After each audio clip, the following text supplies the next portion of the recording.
To be frank, the experience of a Civil War soldier was extremely challenging. While it is true that all warfare is brutal, enlisting as a soldier during the Civil War was akin to signing one's own death warrant. In this discussion, we will delve into the realities faced by Civil War soldiers. Before we begin, we encourage you to subscribe to our channel, History Empire Center, and share your thoughts in the comments section. Now let us transport ourselves back to the 1860s.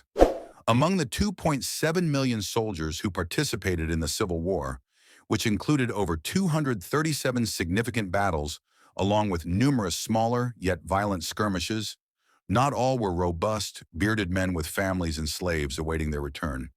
In fact, around 420,000 were young boys from the North, under the age of 17, while the South had an estimated 100,000 soldiers who were merely 15 years old or younger. These youths were not landowners and certainly did not possess slaves. Reports indicate that the teenagers on both sides held neutral views regarding slavery. The primary motivation for these young individuals to enlist was their desire to escape the monotony of rural life. Following President Abraham Lincoln's appeal for a brief 90-day service, a Union soldier could enlist, serve in combat for a few months, and then return home to a hero's welcome. However, the Northern soldiers were unprepared for the prolonged nature of the Civil War. After the Union's retreat from Richmond during the Peninsula Campaign in 1862, the Confederate Army began advancing toward Washington, creating a perception that the South had a viable chance of victory due to their success in the Peninsula. In response, Lincoln called for an additional 300,000 Union soldiers to commit for 3 years. Only a small percentage of the 300,000 Union soldiers would endure the full 3 years of intense combat. The eagerness of underage boys to enlist in the Civil War and embrace life was palpable, prompting them to bend numerous rules to gain entry. For instance, they often employed clever tactics. The military regulations stipulated that a soldier had to be at least 18 years old to enlist, so some underage recruits would inscribe the number 18 on the bottom of their shoes or conceal a piece of paper with the number written on it in their boots. When questioned by recruiters about their age, these aspiring soldiers could technically affirm their eligibility by responding affirmatively. If this strategy failed, many simply lied about their age, as there were no social security numbers, driver's licenses, or online databases to verify their claims. In desperate situations, they would ask their fathers to vouch for them. However, not all young recruits took up arms. Many opted for non-combat positions, such as joining the band as drummers, flutists, or buglers. These roles also included responsibilities like carrying canteens, bandages, and stretchers. Some of the more adept individuals even assisted surgeons and nurses with the injured and acted as messengers, relaying orders on the battlefield. William Sherman famously declared that war is hell in 1879, 15 years after the Civil War, during which he served as a general in the Union Army. Sherman had witnessed the grim realities of death on the battlefield firsthand. For instance, on July 1, 1863, the first day of the Battle of Gettysburg, Confederate soldiers advanced in orderly lines toward their adversaries, only to be decimated by Union forces. General Alfred Iverson of the Confederacy remarked that his soldiers met their end with honor, fighting valiantly without retreating. He believed there was no greater display of gallantry and heroism. However, the Confederate soldiers themselves were not as idealistic about the grim reality of death in battle as Iverson portrayed. It appeared as though they were engaged in two distinct conflicts. Iverson's troops would later recount the experience of standing in the mud while bullets flew overhead. One soldier from Iverson's regiment vividly described the harrowing moment when 79 of his comrades fell in a single barrage. "Great God, when will this end?" he lamented.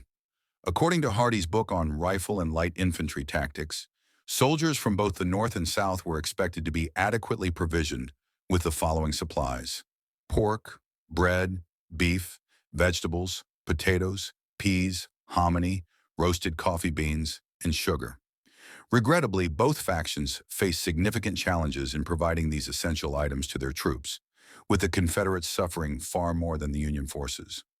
Confederate soldiers, often referred to as Johnny Reb, seldom received any of the listed rations. Instead, they subsisted on cornbread, coffee, cigarettes, and whatever they could pilfer. The limited food that did reach them frequently became infested with insects, particularly rice or grain, within a matter of days. Consequently, these soldiers had to depend on their resourcefulness for survival. They supplemented their scant provisions by foraging, receiving care packages from home, or engaging in trade with fellow soldiers, even with those from the opposing side. It was not unusual for Union soldiers to exchange their coffee for tobacco with Confederate soldiers, all while avoiding the scrutiny of their commanding officers. For Civil War soldiers, the chances of survival were slim if they sustained serious injuries during combat. Imagine the scenario. You are holding off the enemy by firing a round every 20 to 30 seconds. However, as you load your musket with gunpowder, you are struck in the abdomen by enemy fire. In the 1860s, injured soldiers from both sides often had to lie on the ground, pretending to be dead, in hopes that an ambulance wagon would eventually arrive to attend to their wounds. If fortune smiled upon them, they might have a flask of whiskey to dull the pain from their injuries. If these soldiers were fortunate, they might encounter a horse-drawn ambulance wagon delivering medical supplies to treat their injuries.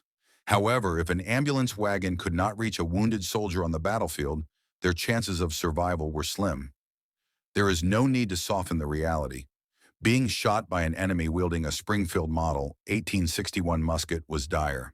Yet what was even more perilous? Disease.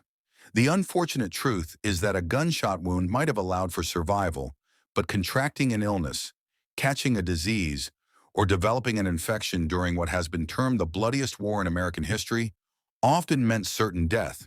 To illustrate this, the Union lost 44,000 soldiers to dysentery and diarrhea alone, a figure that equates to the casualties of 10 battles of Gettysburg. More soldiers succumbed to disease than to any other cause during the Civil War. Union Private Theodore Garish described the dire conditions faced by soldiers during this time. He noted that one of the most catastrophic aspects of the grim situation was the widespread illness among the troops. The soldiers were unaccustomed to the climate, the exposure, and the food, making their experiences starkly different from their lives at home. Infections were rampant, largely because medical practitioners did not sterilize their instruments. Throughout the entire conflict, hospital staff performed amputations on 60,000 men, with at least 1 in 4 succumbing to infections. While we often recall the reasons behind the Civil War, it is less understood how there was a belief that Black Americans would assist in dismantling the Union. Due to concerns about arming enslaved individuals, Southern Black men were primarily recruited for labor in the camps. The Confederacy's attempt to recruit enslaved individuals into their military ranks occurred during the final, desperate weeks of the Civil War. Notably, when the Union began to enlist African American soldiers, Confederate President Jefferson Davis proclaimed that any captured Black soldiers would face either enslavement or execution. When a Confederate general proposed the idea of enlisting slaves, the suggestion was met with ridicule by Confederate leaders. On March 13, 1865, the Confederate Congress permitted Black soldiers to enlist without any guarantee of freedom following the war. But this desperate measure proved ineffective, as the conflict concluded less than a month later. For soldiers during the Civil War, if they were not engaged in combat or resting, they were typically participating in drills with their units. A significant portion of their waking hours was dedicated to preparing for battle, which included cleaning their weapons and practicing drills and combat formations, interspersed with guard duty or lengthy marches. Private Theodore Garish of the Union described the lack of preparation among soldiers at the war's outset, stating, "We had never been drilled. An untrained drum corps provided us with music, but each musician played at a different tempo, and every man in the regiment took a different step. We marched, ran, walked, galloped, and stood still in our futile attempts to stay in sync." For Black soldiers, even if they demonstrated their worth, they still faced discrimination and inequitable pay in the early 1860s, despite their service in defense of the Union. The Union did not begin enlisting Black soldiers until 1862, but recruitment increased significantly following the issuance of the Emancipation Proclamation on January 1, 1863. While soldiers were receiving their pay under the Militia Act of 1862, Black privates were still compensated significantly less for performing the same duties. Black soldiers earned $10 per month, with an optional clothing deduction of $3, whereas their white counterparts began with a monthly salary of $13 and received a clothing allowance of $3.50. For the countless soldiers on the front lines, loading their muskets with bullets and gunpowder and firing every 20 seconds, it was likely that their arms would be rendered ineffective by day's end. The rifled muskets utilized by both sides weighed as much as 10 pounds and had a powerful recoil, making the act of firing them potentially debilitating. Confederate Private Sam R. Watkins recounted his experience, stating, "After undressing, I found my arm battered, bruised, and bloodshot from my wrist to my shoulder. I felt as sore as a blister after having fired 120 rounds that day." These muskets also tended to overheat, complicating the reloading process.